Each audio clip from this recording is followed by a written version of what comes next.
ಇದೆಲ್ಲದನ್ನ ನೋಡ್ತಾ ಹೋದ್ರೆ ಸರ್ ಎಲ್ಲೋ ಒಂದ್ ಕಡೆ ಕನ್ನಡ ಇಂಡಸ್ಟ್ರಿ ಕೆಳಗಿಳಿತಾ ಇದೆ, ಬಟ್ ಆದ್ರೂ ಬಿಡ್ತಾ ಇಲ್ಲ ನಿರ್ಮಾಪಕರಾಗಿರ್ಬೋದು ಅನ್ನುವಂಥದ್ದು. ಅಂದ್ರೆ ಇವಾಗ ಹೇಗಾಗಿದೆ ಅಂದ್ರೆ, ಈಗ ಸಿನಿಮಾಗಳು ಮಾಡೋದ್ ಬೇಡ ಅಂತ ಹೇಳಿ ಒಂದಷ್ಟು ಜನ ಕೂತಿದ್ರು, ಆದ್ರೂ ಇಲ್ಲ ಸಿನಿಮಾ ಮಾಡೋಣ ನೋಡೋಣ ಈ ಸಿನಿಮಾ ಮ್ಯಾಮ್ ಇಲ್ಲಿ ಇಲ್ಲ ಮೇಡಮ್, ಇಲ್ಲಿ ಒಂದಿದೆ. ಬಿಕಾಸ್ ನಾನು ಆಲ್ಮೋಸ್ಟ್ ಎಲ್ಲ ನಿರ್ಮಾಪಕರ ಒಂದು ಜೊತೆನಲ್ಲಿ ಇರೋದ್ರಿಂದ, ಎಲ್ಲ ನಿರ್ಮಾಪಕರ ಒಂದು ಇದು ಇವತ್ತಿಗೂ ಕಾಂಟ್ಯಾಕ್ಟ್ ಇರೋದ್ರಿಂದ, ನಿಮಗೆ ಇವತ್ತಿನ ದಿನ ಯಾರು ನಮ್ಮ ನಿರ್ಮಾಪಕರ ಸಂಘದಲ್ಲಿದ್ದಾರೆ, ಚೇಂಬರ್ನಲ್ಲಿದ್ದಾರೆ, ಎಲ್ಲರೂ ಸಹ ಗೊತ್ತಿದೆ ನನಗೆ ಆಲ್ಮೋಸ್ಟ್. ಅಂದರೆ ಒಂದು ಪರಿಚಯ ಇದೆ, ನಾವು ಎಲೆಕ್ಷನ್ಗೆ ನಿಲ್ತೀವಿ, ಮಾಡ್ತೀವಿ, ಎಲೆಕ್ಷನ್ ಬಂದಾಗಿದ್ದು ಮಾಡ್ತೀವಿ, ಇದೆಲ್ಲ ಇರೋದ್ರಿಂದ ಇಲ್ಲಿ ಹಿರಿಯ ನಿರ್ಮಾಪಕರು ಅಂತ ಏನಿದ್ದಾರೆ ನೋನ್, ಅವತ್ತಿನ ದಿನ ಅವ್ರಿಗೆ ಗೊತ್ತಿತ್ತು. ಒಂದು ಸಿನಿಮಾ ಇವತ್ತಿನ ದಿನ ನಾನು ಮಾಡ್ತಾ ಇದ್ದೀನಿ, ಆಯಿತು ಇವತ್ತು ಮುಹೂರ್ತ ಆಯಿತು ಅಂದರೆ ಅವತ್ತಿನ ದಿನ ದುಡ್ಡು ಬರೋದು ಅವರಿಗೆ. ಥಿಯೇಟ್ರ್ನವ್ರು ಬಂದು ದುಡ್ಡು ಕೊಟ್ಬಿಟ್ಟು ಹೋಗೋರು. 3 ಲಕ್ಷದಲ್ಲಿ ದೊಡ್ಡ ದೊಡ್ಡ ಸಿನಿಮಾಗಳೇ ಇವತ್ತು ಆಗೋಗಿದ್ದಾವೆ. ಅವತ್ತು 3 ಲಕ್ಷ ಕೈನಲ್ಲಿ ಇಟ್ಕೊಂಡಿದ್ದಾರೆ, 50,000 ಕೈನಲ್ಲಿ ಇಟ್ಕೊಂಡಾಗಿರೋ ಸಿನಿಮಾಗಳು ಇದ್ದಾವೆ ಅವತ್ತಿನ ದಿನದ ಮಟ್ಟಿಗೆ. ಯಾಕೆಂದರೆ ನಿಮಗೆ ಮುಹೂರ್ತ ಆಯಿತು ಅಂದರೆ ಅವತ್ತಿನ ದಿನ ಹಾಗೆ ದುಡ್ಡು ಬಂದು ಬರೋದು. ಬರ್ತಾ ಬರ್ತಾ ಬರ್ತಾ ಕಾಲಕ್ರಮೇಣ ಅದು ಬದಲಾವಣೆ ಆಗ್ತಾ ಹೋಯಿತು. ಆವಾಗೆಲ್ಲ ಡಿಸ್ಟ್ರಿಬ್ಯೂಟರ್ ಅಂದರೆ ನಮ್ಮ ಹತ್ರ ನಮ್ಮ ಸಿನಿಮಾ ರೆಡಿ ಆಯಿತು ಅಂದರೆ ನಮಗೆ ದುಡ್ಡು ಕೊಟ್ಬಿಟ್ಟು ತಗೊಳ್ಳೋರು. ಇವತ್ತಿನ ದಿನ ಡಿಸ್ಟ್ರಿಬ್ಯೂಟರ್ ಅಂದರೆ ನಾವು ಅವ್ರಿಗೆ ದುಡ್ಡು ಕೊಡಬೇಕು, ನಾವು ಅವ್ರಿಗೆ ದುಡ್ಡು ಕೊಡಬೇಕು. ಎಷ್ಟು ಖರ್ಚಾಗುತ್ತೆ ತಗೋ, UFO ಕ್ಯೂಬು ಅದು ಇದು ಅಂತ ಒಂದು ರಿಲೀಸಿಗೆ ಬಂದರೆ ನಾನು ಮಿನಿಮಮ್ ಒಂದು ರಿಲೀಸ್ ಮಾಡಬೇಕು ಅಂದರೆ 25 ಲಕ್ಷ ಬೇಕು ಇವಾಗ ಮಿನಿಮಮ್. ನಾನು ಹೇಳ್ತಿರೋದು ದೊಡ್ಡ ಲೆವೆಲ್ನಲ್ಲಿ ಮಾಡಬೇಕು ಅಂದರೆ ಅದು ಕೋಟಿ ಮೇಲೆ ಹೋಗುತ್ತೆ. 1.5 ಲಕ್ಷದಲ್ಲೂ ರಿಲೀಸ್ ಮಾಡ್ಬೋದು, ಅದು ಬೇರೆ ವಿಚಾರ. ನಾನು ಹೇಳ್ತೀನಿ ಗೊತ್ತಾಗಬೇಕು ಅಟ್ಲೀಸ್ಟ್. ಇಲ್ಲ ಅಂದರೆ ಗುರು ಆ ಟಿ ವಿನಲ್ಲಿ ನಾ ಆ್ಯಡ್ ಕೊಟ್ಟಿದ್ನಲ್ಲ ನೋಡಿಲ್ವಾ, ಪೇಪರ್ನಲ್ಲಿ ಆ್ಯಡ್ ಇತ್ತಲ್ವಾ, ಇಷ್ಟಕ್ಕೆಲ್ಲ ಬೇಕು ಅಂದರೆ 25 ಲಕ್ಷ ಬೇಕು. ಮತ್ತು ನೀವು ಏನಾರ ಬಾಡಿಗೆ ಅಂತ ಹೊಟ್ಟೋದ್ರೆ ಥಿಯೇಟ್ರ್ಗಳದ್ದು ನಿಮ್ಮ ಕತೆ ಮುಗೀತು, ನಿಮಗೆ 250 ಇದ್ರೂ ಸಾಲಲ್ಲ. ಹೌದು ಸರ್. ಸೊ ಈ ಪರಿಸ್ಥಿತಿನಲ್ಲಿರುವಾಗ ಏನಾಗಿದೆ ಅಂದರೆ ಸೀನಿಯರ್ ಪ್ರೊಡ್ಯೂಸರ್ಗಳು ಯಾರೂ ಸಹ ಫಿಲಮ್ ಮಾಡ್ತಾ ಇಲ್ಲ. ಇವಾಗ ನಮ್ಮ ಚೇಂಬರ್ನಲ್ಲೇ ತೋಳಿ ಎಷ್ಟು ಜನ ಸಿನಿಮಾ ಮಾಡ್ತಾ ಇದ್ದಾರೆ, ಯಾಕೆ ಮಾಡ್ತಾ ಇಲ್ಲ ಅವರು? ಎಂತೆಂಥ ಸಿನಿಮಾ ಮಾಡಿದ್ದವರು ಅವರು. ನಿರ್ಮಾಪಕರ ಸಂಘದಲ್ಲಿ ತೋಳಿ ಸಿನಿಮಾ ಮಾಡ್ತಾ ಇಲ್ಲ. ಬನ್ನಿ ಒಂದು ಚಿಕ್ಕದಾಗಾದರೂ ಮಾಡೋಣ ಪರವಾಗಿಲ್ಲ ಅಂದ್ರೂ ತಲೆ ಕೆಟ್ಟಿದೆಯಾ ಅಂತ ಹೇಳ್ತಾರೆ. ಕಾರಣ ಅವ್ರಿಗೆ ಗೊತ್ತಿದೆ, ದೇ ನೋ ದ ಮ್ಯಾಥಮೆಟಿಕ್ಸ್. ಮೊದಲೆಲ್ಲ ಆಗಿದ್ರೆ ಅವರಿಗೆಲ್ಲವೂ ಸಹ ನಡೆದು ಬಿಡೋದು, ಪ್ರತಿಯೊಂದು ಅವ್ರಿಗೆ ಗೊತ್ತಿತ್ತು. ಒಂದರಲ್ಲಿ ಎಲ್ಲೋ ಒಂಚೂರು ಕೈ ಸುಟ್ಕೊಂಡ್ರು ಅಂತ ಇಟ್ಕೊಂಡ್ರು 1 ವರ್ಷ ಓಡೋದು ಸಿನಿಮಾಗಳು. ಅವಾಗ A B C ಎಲ್ಲ ಮುಗಿಸ್ಕೊಂಬರೋರಿಗೆ ಅವತ್ತಿನ ದಿನ 2,000 ರೂಪಾಯಿ ಒಬ್ಬ ಕೊಟ್ಟರು ಅಂದರೆ ಇವತ್ತಿನ ದಿನ 2 ಲಕ್ಷಕ್ಕೆ ಬಂದು. ಇವತ್ತಿನ ದಿನ ಅದು ಯಾವುದೂ ಇಲ್ಲದೆ ಇರೋದ್ರಿಂದ ಅವರಿಗೆಲ್ಲ ಗೊತ್ತಾಗಿದೆ. ಇವತ್ತಿನ ದಿನ ಏನಾಗ್ತಿದೆ ಅಂದರೆ ಸಿನಿಮಾಗಳು ಬರ್ತಾ ಇದ್ದಾವಲ್ಲ ಎಷ್ಟೊಂದು 240, 250, 260, ಅದರಲ್ಲಿ ವ್ಯವಹಾರ ಗೊತ್ತಿರೋರು ಒಂದು 10 ಜನ ಮಾಡ್ತಾಯಿದ್ದಾರೆ. ಅದು ಬಿಡ್ತು ಅಂದರೆ ಎಲ್ಲ ಹೊಸಬ್ರೆ ಬರ್ತಾ ಇರೋದ್ರಿಂದ ಹೊಸಬರಿಗೆ ಸಿನಿಮಾದ ಜ್ಞಾನವೂ ಇಲ್ಲ, ನಿರ್ಮಾಪಕರಿಗೆ ಏನೂ ಇಲ್ಲದೆ ಇರೋದ್ರಿಂದ ಸಿನಿಮಾಗಳ ಸಂಖ್ಯೆ ಹಂಗೆ ಬರ್ತಾ ಇದೆ. ಅವ್ರಿಗೆ ಗೊತ್ತೇ ಆಗಲ್ಲ. ಇಷ್ಟೆಲ್ಲ ನಾವು ಹೇಳ್ಬೋದು, ಅವ್ರಿಗೆ ಏನೂ ಗೊತ್ತಾಗಲ್ಲ. ಅವ್ರಿಗೆ ಗೊತ್ತಾಗೋರಿಗೆ ಫುಲ್ ಸಿನಿಮಾ ಮುಗ್ದೋಗಿರುತ್ತೆ. ಇದು ಪರಿಸ್ಥಿತಿ ಇರೋದು. ಖಂಡಿತ ಸರ್. ಈಗ ಹೆಂಗಾಗಿದೆ ಅಂದ್ರೆ ಥಿಯೇಟ್ರಿಗೆ ಜನ ಬರ್ತಾರೆ, ಅದು ಎಷ್ಟೇ ಸಣ್ಣ ಸಿನಿಮಾ ಇರಲಿ ದೊಡ್ಡ ಸಿನಿಮಾ ಇರಲಿ, ಬೇರೆ ಭಾಷೆ ಸಿನಿಮಾಗಳಿಗೆ ಹೋಲಿಸ್ತಾರೆ. ಈ ಸಿನಿಮಾ ಆ ಸಿನಿಮಾದ ರೀತಿ ಇಲ್ಲ ಅನ್ನುವಂತಹ ಮಾತುಗಳಾಡ್ತಾರೆ. ಸೊ ಏನಾದ್ರೂ ಕೊರತೆ ಇದೆಯಾ ಅನ್ನುವಂಥದ್ದು? ನಾನು ಹೇಳಿದ್ನಲ್ಲ ಮೇಡಮ್, 100% ಕೊರತೆ ಇದೆ. ಅದು ಯಾರದ್ದೇ ಆಗಿರಲಿ, ಈವನ್ ಮೈ ಪ್ರೊಡಕ್ಷನ್ ಮೂವಿ ಅಂತಾನು ನೀವು ಇಟ್ಕೊಳ್ಬೇಕಾದ್ರೆ, ನಾ ಇಲ್ಲಿ ಕೂತ್ಕೊಂಡು ಏನೋ ಮಾತಾಡೋಗ್ತೀನಿ ಅಂತ ಆಗಬಾರ್ದು. ಇವತ್ತಿನ ದಿನ ಸಿನಿಮಾ ಮಾಡೋಕ್ಕೆ ಡೈರೆಕ್ಟರ್ಗಳಿಗೆ ಬರ್ತಾನೇ ಇಲ್ಲ. ಅವರಿಗೆ ಏನು ಮಾಡಿದ್ರೆ ಏನಾಗತ್ತೆ, ಹೇಗೆ ಸಿನಿಮಾ ಮಾಡಬೇಕು, ಇವತ್ತಿನ ದಿನ ಪ್ರೇಕ್ಷಕರನ್ನ ಹಿಡಿಯೋಕ್ಕೆ ಬಂದು ಥಿಯೇಟ್ರ್ ನೋಡುವಂಥ ಕಂಟೆಂಟ್ ಏನು ನಾನು ಕೊಡಬೇಕು, ನಥಿಂಗ್. ನಿಮಗೆ ಹೇಳಬೇಕು ಅಂದರೆ ಯಾಕೆ ಇವತ್ತಿನ ದಿನ ಸೀನಿಯರ್ ಡೈರೆಕ್ಟರ್ಸ್ಗಳು ಸಿನಿಮಾ ಮಾಡ್ತಾ ಇಲ್ಲ, ಸಿನಿಮಾ ಸಿಗ್ತಾ ಇಲ್ಲ ಅವರಿಗೆ? ಅವರು ಎಲ್ಲರಿಗೂ ಇಲ್ಲಿ ಗೊತ್ತಿರೋದು ಈ ವಿಚಾರ. ಏನೂ ಮಾಡೋಕ್ಕಾಗದೇ ಇರತಕ್ಕಂಥ ಪರಿಸ್ಥಿತಿಗೆ ಸಿನಿಮಾ ಇಂಡಸ್ಟ್ರಿ ಬಂದು ನಿಂತಾಗೋಗಿದೆ. ಅದು ಒಪ್ಪೋರು ಒಪ್ತಾರೆ, ಇಲ್ಲ ಅನ್ನೋರು ಇಲ್ಲ. ಇವಾಗ ನಾನು ಹೇಳಿದೆ ಅಂತ ಏನು ಸಿನಿಮಾಗಳು ಬಿಡೋದು ಕಡಿಮೆ ಆಗೋಗುತ್ತಾ? ಈ ವರ್ಷನೇ ಸೆನ್ಸರ್ ಆಗಿರೋದು 2025ನಲ್ಲಿ ಒಟ್ಟೆಲ್ಲ ಸೇರಿ 400 ಸಿನಿಮಾ ಸೆನ್ಸರ್ ಆಗಿದೆ. ಓಕೆ, ಒಂದು ಸ್ವಲ್ಪ ಕಡಿಮೆ ಆಯಿತು ಅಂತ ಕೊನೆಯಲ್ಲೇನೋ ಸೆನ್ಸರ್ 400 ಅಂತ ಇಟ್ಕೊಳ್ಳಿ. ಹಳೇದು ಒಂದಿಷ್ಟು ಫಿಲಮ್ಗಳು ಇರ್ತವೆ, ಅಲ್ಲಿಗೆಲ್ಲ ಸೇರಿದ್ರೆ ಒಂದು 600-700 ಫಿಲಮ್ಮು. ತಿರ್ಗಾ ಇವಾಗಲೂ ಆ ಕ್ಯೂಗಳು ಶುರುವಾಗ್ತವೆ. ಮಾಡಾಗಿದೆಯಲ್ಲ ಸಿನಿಮಾ ಹೋದ್ರೋಗ್ಲಿ ಒಂಚೂರು ಬಿಡೋಣ ಈ ಲೆವೆಲ್ಗೆ ನಿರ್ಮಾಪಕರು ಸಹ ಕೆಲವರು ಬಂದು ನಿಂತ್ಬಿಟ್ಟಿದ್ದಾರೆ. ಈಗ ಪ್ಯಾನ್ ಇಂಡಿಯಾ ಸಿನಿಮಾಗಳು ಬರ್ತಾ ಇರೋದ್ರಿಂದ ಎಲ್ಲೋ ಒಂದ್ ಕಡೆ ಲೋ ಬಜೆಟ್ ಸಿನಿಮಾಗಳಿಗೆ ಹೊಡ್ತಾ ಬೀಳ್ತಾ ಇದೆಯಾ ಅನ್ಸುತ್ತಾ? ಅದು ಹೀಗೆ ಅಂತ ಹೇಳಕ್ಕಾಗಲ್ಲ ನೋಡಿ ಮೇಡಮ್. ವರ್ಷಕ್ಕೆ ಒಂದು ಅಥವಾ ಎರಡು ಸಿನಿಮಾನ ಯಾವುದೋ ಗೆಲ್ತವೆ. ಅದು ಯಾವುದು ಏನು ಅನ್ನೋದು ಯಾರಿಗೂ ಗೊತ್ತಿರಲ್ಲ. ಇತ್ತೀಚೆಗೆ ಏನಾಗ್ತಾ ಇದೆ ಅಂದರೆ ಜನರ ಮನಸ್ಥಿತಿ ಮೆಂಟಾಲಿಟಿ ಚೇಂಜ್ ಆಗಿಬಿಟ್ಟಿದೆ. ಅವರಿಗೆ ಪುಟ್ಟ ಕಥೆಗಳು ಬೇಕಾಗಿಲ್ಲ. ಮತ್ತು ಇನ್ನೊಂದು ಏನು ಗೊತ್ತಾ, ಇವಾಗ ಲೋ ಬಜೆಟ್ ಅಂದರೆ ನೀವು ಈ ಶಾರ್ಟ್ ಮೂವೀಸ್ನಲ್ಲೇ ನಿಮಗೆ ಸಿಕ್ಬಿಡುತ್ತೆ. ಅದಕ್ಕಿಂತನೂ ಚೆನ್ನಾಗಿ ಸಿಗತ್ತೆ. ರೀಲ್ಸ್ಗಳು ಇನ್ನೊಂದು ಮತ್ತೊಂದು ಇನ್ಸ್ಟಾಗ್ರಾಮು ಅಲ್ಲಿ ಯಾರೋ ಅವರೇ ಎಲ್ಲರೂ ಕಲಾವಿದರಾಗ್ಬಿಟ್ಟಿದ್ದಾರೆ ಇವತ್ತು. ಇವಾಗ ನಾವು ಎಲ್ಲರೂ ನಾವೆಲ್ಲ ಏನಂದರೆ ಒಬ್ಬ ಅಭಿಮಾನಿಗಳಾಗಿದ್ವಿ ಸಿನಿಮಾಗೆ. ಇವತ್ತಿನ ದಿನ ಅಭಿಮಾನಿಗಳು ನಿಮ್ಗೆ ಸಿಗೋದು ತುಂಬ ಕಡಿಮೆ ಆಗಿಬಿಟ್ಟಿದೆ. ಇವಾಗ ಏನು ನಮ್ಮ ಒಂದು ರೇಂಜ್ ದೊಡ್ಡ ಸ್ಟಾರ್ಗಳಿದ್ದಾರೆ ನೋಡಿ, ಆ ಸ್ಟಾರ್ಗಳನ್ನು ಬಿಟ್ಟರೆ ನೀವು ಯಾರಿಗಾರು ಹೊಸಬರಿಗೆ ಒಬ್ಬ ಅಭಿಮಾನಿ ತೋರಿಸಿ. ನಾನು ಹೇಳ್ತಾ ಇದ್ದೀನಿ ನೇರವಾಗಿ 250 ಚಿಲ್ಲರೆ ಸಿನಿಮಾ 2025 ರಿಲೀಸ್ ಆಯಿತು. ಒಂದು 25 ಆ ಕಡೆಗೆ ಇಟ್ಬಿಡಿ ದೊಡ್ಡ ದೊಡ್ಡ ಸಿನಿಮಾಗಳು. ಅದು 225 ಸಿನಿಮಾಗಳು ಬಂದಿದ್ದಾವಲ್ಲ, ಒಬ್ಬನೇ ಒಬ್ಬ ಏನು ನಾನು ಈ ಹೀರೋ ಅಭಿಮಾನಿ ಅಂತ ತೋರಿಸ್ಲಿ? ಇಲ್ಲ. ಆ ಕಾಲ ಬದಲಾವಣೆ ಆಯಿತು. ಇವಾಗ ಏನು ನಮ್ಮಲ್ಲಿ ದೊಡ್ಡ ದೊಡ್ಡ ಸ್ಟಾರ್ಗಳಿದ್ದಾರೆ, ಅವ್ರು ನಿಜಕ್ಕೂ ಸಹ ಅದೃಷ್ಟವಂತರು ಆ ವಿಚಾರದಲ್ಲಿ. ಪ್ರಾಬಬ್ಲಿ ಇನ್ ಫ್ಯೂಚರ್ ಇವೆಲ್ಲದು ಈ ಒಂದು ಸಂಸ್ಕೃತಿನೇ ಒಟ್ಟೋಗ್ಬಿಡತ್ತೆ. ಹೋಗಿದೆ ಇವಾಗನೇ, ಆಲ್ಮೋಸ್ಟ್ ಹೋಗಾಗಿದೆ. ನಾವೇನೇ ಅಂತ ಅನ್ಕೊಳ್ಬೋದು. ಮುಂದೆ ಇದು ಇನ್ನೂ ಸಹ ಹಂಗೆ ಹೋಗಿ ಎಲ್ಲರೂ ಸಹ ಮುಂದೆ ಡಿಜಿಟಲ್ಗೆ ಸೆಟ್ ಆಗ್ತೀವಿ. ಓಕೆ. ಕನ್ನಡ ಇಂಡಸ್ಟ್ರಿಯಲ್ಲಿ ಒಂದಷ್ಟು ಜನ ಸಿಂಗರ್ಸ್ ಇದ್ದಾರೆ, ನಟರಿದ್ದಾರೆ, ನಟಿಯರಿದ್ದಾರೆ, ವಿಲನ್ಗಳಿದ್ದಾರೆ. ಬಟ್ ಆದರೂ ಕೂಡ ಒಂದು ಸಿನಿಮಾ ಮಾಡ್ತೀನಿ ಅಂದಾಗ ಬೇರೆ ಕಡೆಯಿಂದ ಕರೆಸ್ತಾರೆ. ಸಿಂಗರ್ಸ್ ಆಗಿರ್ಬೋದು, ವಿಲನ್ಸ್ಗಳಾಗಿರ್ಬೋದು. ಯಾಕೆ? ಅಲ್ಲ, ಅದು ತಪ್ಪು ಅಂತಾನು ಹೇಳಕ್ಕಾಗೋದಿಲ್ಲ. ಇದು ಇವತ್ತಿನ ನಡ್ಕೊಂಡು ಬಂದಿಲ್ಲ.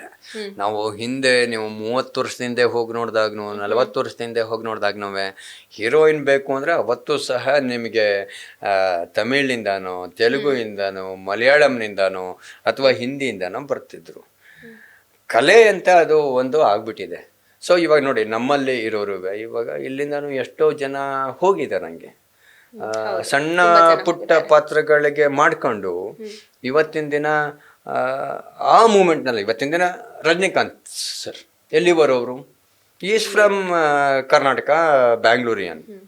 ಇವತ್ತಿನ ದಿನ ಇಡೀ ತಮಿಳ್ನಾಡಿನಲ್ಲಿ ತಲೈವ ಅನ್ನೋ ಒಂದು ಬ್ರ್ಯಾಂಡನ್ನು ಅವ್ರು ತಗೊಂಡ್ಬಿಟ್ಟಿದ್ದಾರೆ. ಹಾಗಾಗಿ ಅದು ಇವತ್ತಿನ ದಿನದ ಮಟ್ಟಿಗೆ ಅಲ್ಲ, ಮೊದಲಿಂದಾನು ನಡ್ಕೊಂಡು ಬರ್ತಾ ಇದೆ. ಆದರೆ ಏನಾಗ್ತಿದೆ, ಆವಾಗಿನ ಒಂದು ಪರಿಸ್ಥಿತಿಗೂ ಈಗಿನ ಒಂದು ಪರಿಸ್ಥಿತಿಗೂ ನೋಡೋಕ್ಕೋದ್ರೆ ಇವಾಗ ಏನು ಮಾಡ್ತಾ ಇದ್ದಾರೆ ಎಲ್ರೂ ದೊಡ್ಡ ದೊಡ್ಡ ಸಿನಿಮಾಗಳಲ್ಲಿ, ಬೇಕೋ ಬೇಡವೋ ಗೊತ್ತಿಲ್ಲ, ತಮಿಳ್ನಿಂದ ಇವನ್ ನಾಕ, ತೆಲುಗುವಿಂದ ಇವನ್ ನಾಕ, ಮಲಯಾಳಂನಿಂದ ಇವರು, ಹಿಂದಿಯಿಂದ ಇವರು, ಕನ್ನಡದಿಂದ ಇವರು, ಇಷ್ಟು ಜನನ ಹಾಕೊಂಡ್ರೆ ಎಲ್ಲ ಕಡೆನೂ ಹೋಗುತ್ತಿದ್ದು.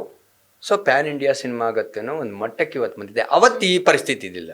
ಕನ್ನಡ ಸಿನಿಮಾ ಅಂದರೆ ಫಸ್ಟು ಇಲ್ಲೇ ಬರೋದು, ಇಲ್ಲಿ ಗೆಲ್ಲೋದು, ಆಮೇಲಿಂದ ಅದನ್ನು ರೀಮೇಕು, ಡಬ್ಬಿಂಗು, ಇನ್ನೊಂದು ರೀಮೇಕ್ಗಳು ಹೆಚ್ಚಾಗೋದು. ಅವಾಗ ಇವತ್ತಿನ ದಿನ ರೀಮೇಕ್ ಅನ್ನೋ ಪದನೇ ಹೊಟ್ಟೋಗ್ಬಿಟ್ಟಿದೆ. ಯಾಕೆಂದರೆ ನಿಮಗೆ ಎಲ್ಲ ಲ್ಯಾಂಗ್ವೇಜ್ನಲ್ಲೂ ಒಟ್ಟಿಗೆ ನಿಮಗೆ ಬಂದ್ಬಿಡೋದ್ರಿಂದ ಆ ರೀಮೇಕ್ ಅನ್ನೋದಿಲ್ಲ. ಸೊ ಅದು ಏನು ಒಂದು ಟೈಮ್ಗೆ ತಕ್ಕಂತೆ ಕೆಲವು ಬದಲಾವಣೆಗಳು ಆಗಬೇಕು, ಆ ಬದಲಾವಣೆಗಳು ಆಗ್ತಾ ಇದ್ದಾವೆ ಅಷ್ಟೇ. ಸರ್, ನೀವು ಗಮನಿಸಿರ್ಬೋದು, ಆಗ ಬರ್ತಾ ಇದ್ದಂಥ ಸಿನಿಮಾಗಳು 100 ದಿನ ಓಡ್ತಾ ಇದ್ವು. ಆಮೇಲೆ ಎಷ್ಟೋ ದಿನಗಳ ಕಾಲಗಳೆಲ್ಲ ಓಡ್ತಾ ಇದ್ವು. ಮತ್ತೆ ಸಿನಿಮಾಗಳನ್ನ ಥಿಯೇಟರ್ಗಳಲ್ಲಿ ಹಾಕ್ತಾ ಇದ್ರು.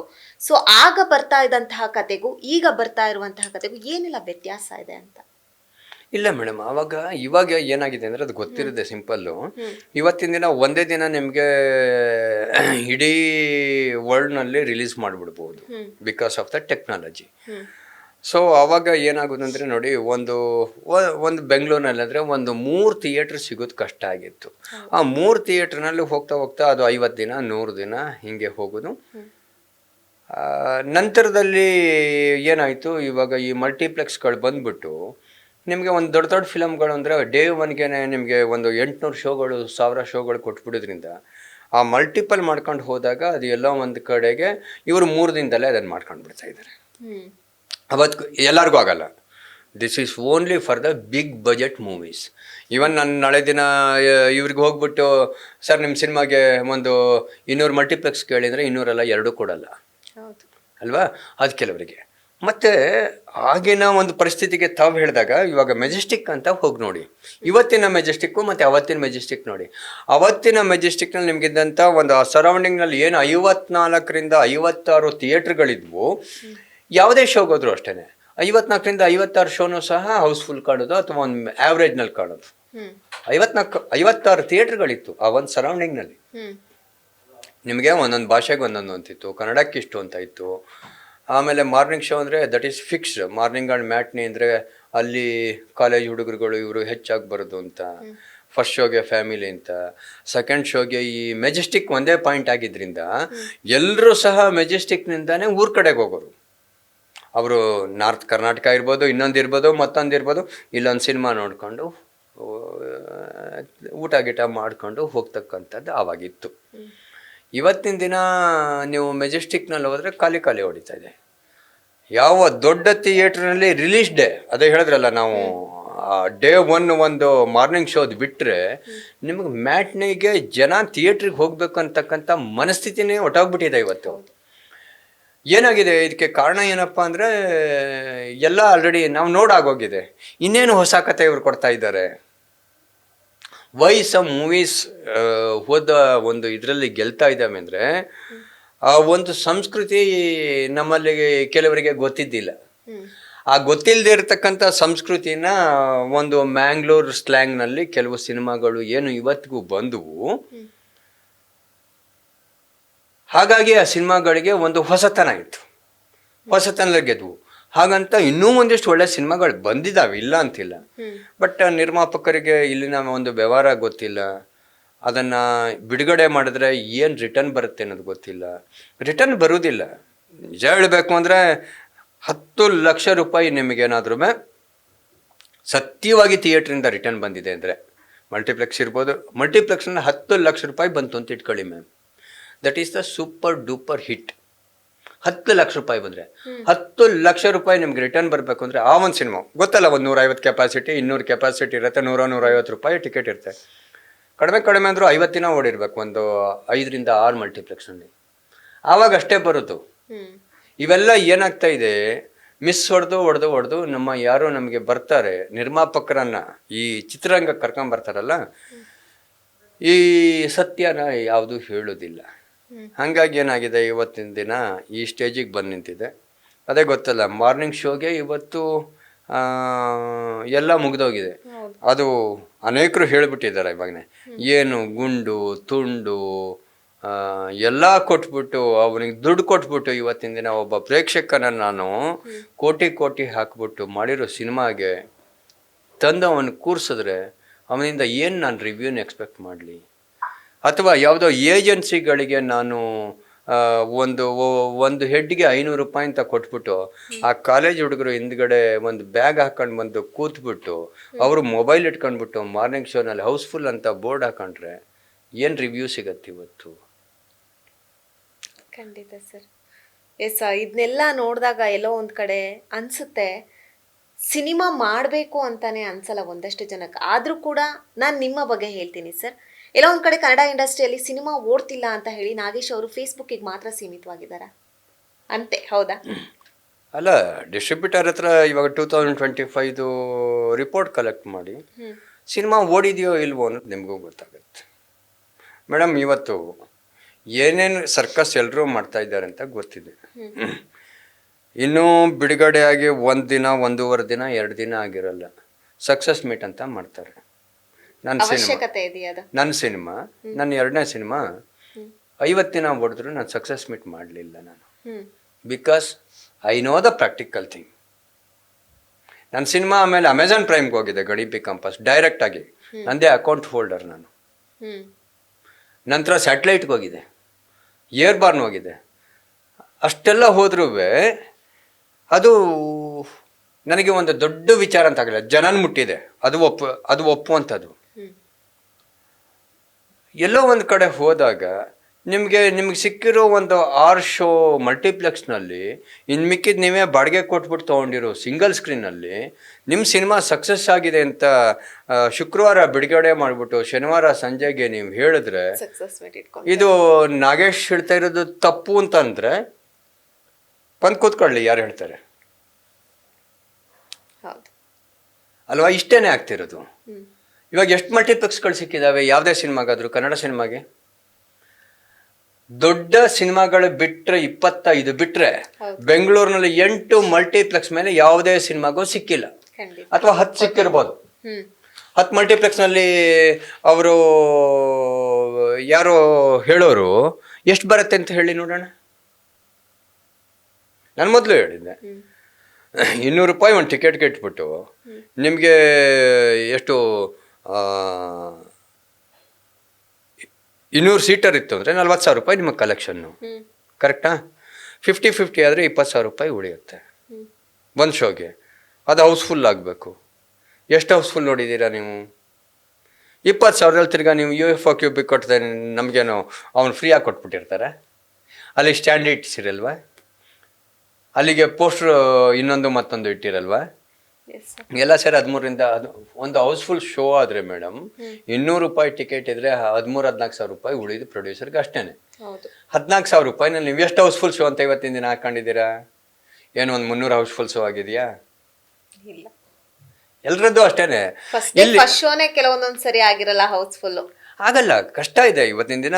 ನೋಡಿ ಮೆಂಟಾಲಿಟಿ ಏನಾಗಿದೆ ಅಂದರೆ ಅದು ಅಂತಹ ಒಂದು ಅದ್ಭುತ ಅನ್ನೋದನ್ನ ಆ ಸಿನಿಮಾ ಮಾಡಿರಬೇಕು, ಬಂದಿದೆ. ಮೊನ್ನೆ ಯಾವುದು ಸೂಫ್ರಮ್ ಶೋ ಇರ್ಬೋದು, ಕಾಂತಾರ ಇರ್ಬೋದು, ಆ ಟೈಮ್ದೇ ನಾವು ಮಾತಾಡ್ತಾ ಇರೋದ್ರಿಂದ ಆ ಸಿನಿಮಾಗೆ ನಿಮಗೆ ಆಲ್ಮೋಸ್ಟ್ 3ನೇ ವಾರ 4ನೇ ವಾರಕ್ಕೂ ಸಹ ಎಲ್ಲ ಶೋಗಳು ಸಹ ಹೌಸ್ಫುಲ್ ಆಗ್ತಾ ಇದ್ದಿದ್ದನ್ನು ನಾವು ನೋಡಿದ್ದೀವಿ, ನೀವು ನೋಡಿದ್ದೀರ. ಯಾಕೆ ಹೌಸ್ಫುಲ್ ಆಯಿತು ಅಂದರೆ ಮನೆಯಿಂದ ಎಲ್ಲ ಹೊರಡಕ್ಕೆ ಶುರು ಮಾಡಿದ್ರು, ನಾನು ಈ ಸಿನಿಮಾನ ನಾನು ಥಿಯೇಟ್ರ್ನಲ್ಲಿ ನೋಡಬೇಕು ಅಂತ. ಹೌದು, ಹೊಸತನ ಇತ್ತು ಅಂತ. ಓಕೆ ಬಿಡಿ, ಕಾಂತಾರದು ಬೇರೆ, ಅದು ಆಲ್ರೆಡಿ ಫಸ್ಟ್ ಬೇಸಿ ಇದರಲ್ಲೇ ಅದಕ್ಕೊಂದು ಬೇಸಿತ್ತು.